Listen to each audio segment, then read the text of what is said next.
Raime, tu canal. En el video de hoy vamos a estar hablando sobre la cirrosis, definiéndola, hablando sobre su epidemiología y un poco sobre su fisiopatología. Debemos partir de que la cirrosis no es más que una fibrosis a nivel hepática.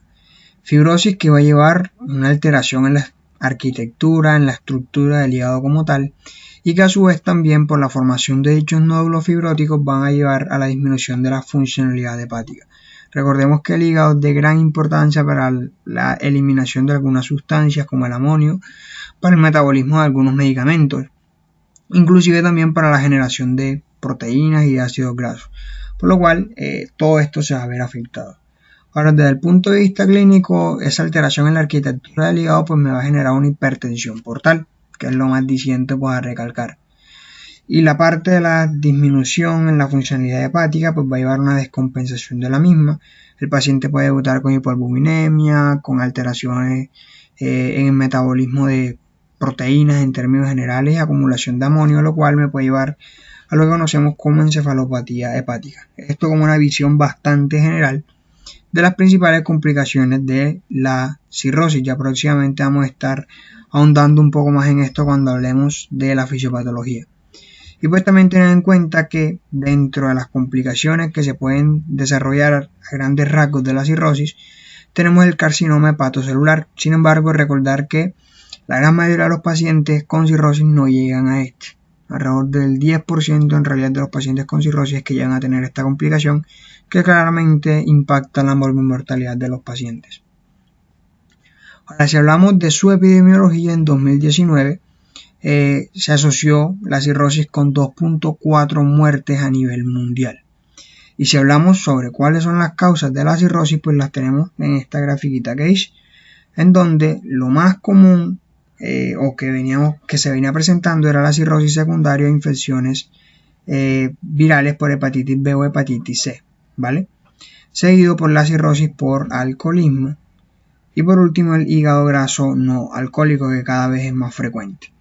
Y de hecho, si revisamos la epidemiología actual, vemos que la obesidad viene en aumento, lo cual pues claramente me aumenta el desarrollo del hígado graso no alcohólico y con ello la cirrosis por el mismo. Me aumenta el consumo del alcohol también, el cual viene exacerbándose. Y en muchos países ya se está controlando de mucha mejor manera la parte de las hepatitis virales por hepatitis C y hepatitis B. Por lo cual esta epidemiología que veníamos conociendo hasta ahora está cambiando un poco. Para ello, pues podemos revisar esta revisión, valga la redundancia, de Nature, donde me hablan sobre la epidemiología global de lo que es la cirrosis y cómo ha cambiado en los últimos años. Aquí observamos pues la distribución a nivel mundial de la cirrosis, cuáles son sus principales causas. Como pueden ver, en Latinoamérica es muchísimo más común la cirrosis por alcohol en comparación a las hepatitis virales. Quizás en unos que otros países se podrían recalcar de que no hay datos por los cuales podamos clasificar en términos generales a los pacientes como algún caso de cirrosis.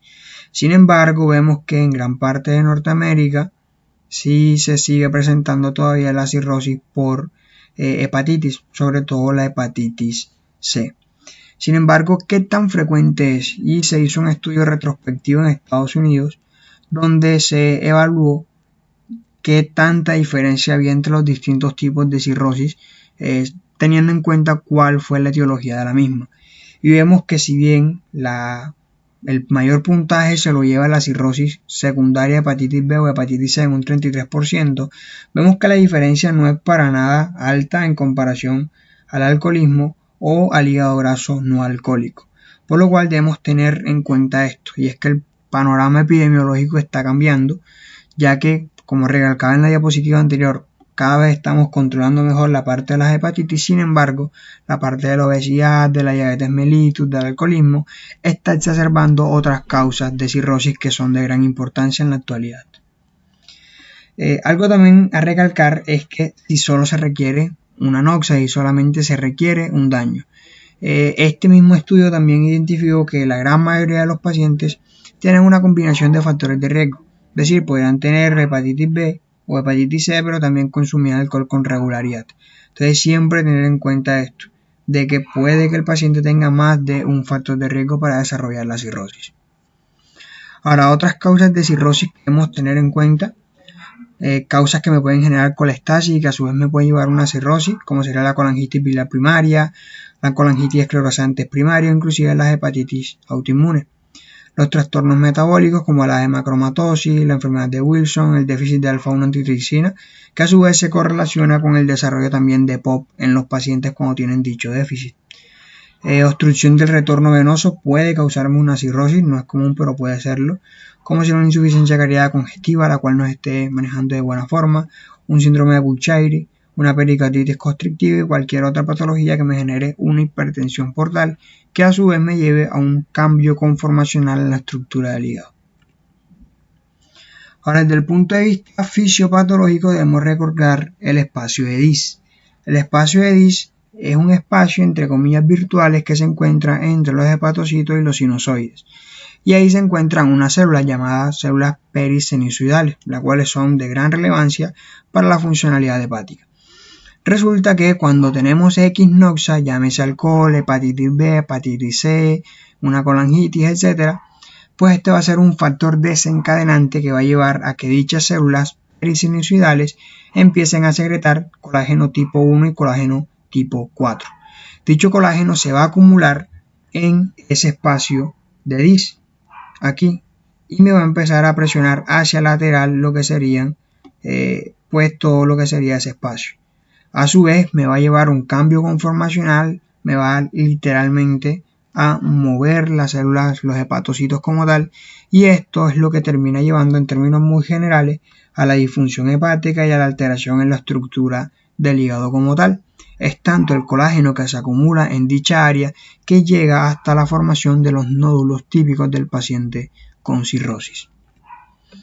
Ahora, desde el punto de vista fisiopatológico, quise recalcar en este video pues las principales manifestaciones y cómo se desarrolla en secundaria la cirrosis. Sin embargo, en otro video próximamente estaré subiendo las manifestaciones clínicas a mucho más detalle de la cirrosis.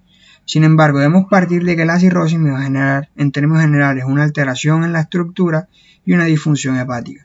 Esa disfunción hepática a su vez se va a correlacionar con aumento de mediadores inflamatorios y a su vez también con una supresión del sistema inmune.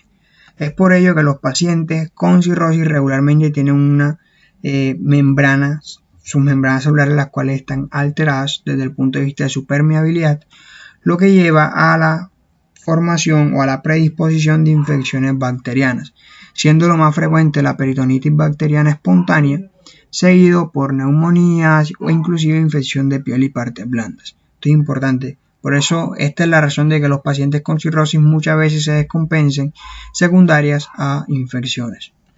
Ahora, además de esa disfunción hepática, como ya he comentado, pues se va a llevar a la acumulación de algunos productos como el amonio, que son tóxicos, y asociados a su vez con ese contexto inflamatorio, pues me van a terminar constituyendo lo que conocemos como la encefalopatía hepática. A su vez, esa alteración en la estructura hepática me va a llevar a una hipertensión portal, que se manifiesta clínicamente con las varices esofágicas, con la cabeza de medusa y en términos generales con la formación de colaterales, ya que la sangre trata de salir de ese sistema en el cual pues hay una presión bastante alta, que es lo que definimos como hipertensión portal. Además de esto, esta hipertensión portal va a generar una redistribución de flujo y los mediadores inflamatorios van a contribuir en esto, ya que me van a ayudar a generar una vasodilatación esplácnica. Cuando esta vasodilatación esplácnica se genera, es con la finalidad de redistribuir el flujo sanguíneo y se puede acumular del 25 al 30% del gasto cardíaco, de todo el flujo sanguíneo de nuestro cuerpo, en la circulación esplácnica. Esto va a generar alteraciones hemodinámicas significativas que pueden llevar al paciente a una hipotensión. Y en este punto es donde se activa el sistema renina-angiotensina-aldosterona, con la finalidad de reabsorber mucho más sodio, reabsorber mucha más agua y mejorar esa hipotensión en los pacientes. Sin embargo, esto podría ayudar en primera instancia. Sin embargo, como se sigue teniendo la hipertensión portal, se sigue teniendo la vasodilatación esplácnica, el paciente sigue con la hipotensión. Y lo único que vamos a conseguir al acumular sodio, al acumular agua, es que esto se vaya hacia un tercer espacio. Y es por ello que el paciente con cirrosis hace edema en general. Más exactamente, la citis es lo que más conocemos en los pacientes, ¿vale? Además de esto, ese sistema renin-angiotensina-aldosterona va a estar actuando, y esto pues claramente va a generar una vasoconstricción a nivel renal que me puede llevar a una disfunción renal significativa. Cuando esto se desarrolla es cuando tenemos el síndrome hepatorrenal, que es una complicación de la cirrosis bastante significativa en los pacientes. Inclusive secundaria a la misma disfunción hepática al todo el contexto inflamatorio, también se va a dar la contribución de estos factores al desarrollo de la citis y la disfunción renal.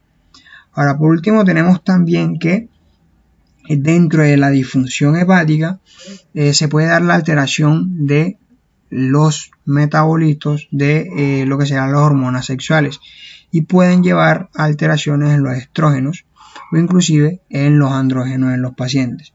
Y las alteraciones en estos pues se van a manifestar clínicamente con telangiectasia, eritema palmar, ginecomastia en los hombres. Esto se debe a que se da un cambio conformacional en el metabolismo regular de la androstenediona. Ya no va a ser hacia la formación de testosterona, sino que se va a aumentar la actividad de la aromatasa, generando a su vez estrógenos que va a generar la ginecomastia en los pacientes. Y además de esto también las uñas de Terry y la de Muecker, que básicamente se desarrollan por una hipoalbuminemia. Recordemos que la disfunción hepática lleva a que se generan menos proteínas. Al tener menos albúmina pues se presentan estas manifestaciones, que próximamente vamos a estar escudriñando con mayor profundidad en el video de manifestaciones de cirrosis. Con esto hemos terminado pues el video de hoy. Espero que les haya gustado. Si es así, considera suscribirte al canal y activar la campana de notificaciones para que estés atento a todo nuestro contenido.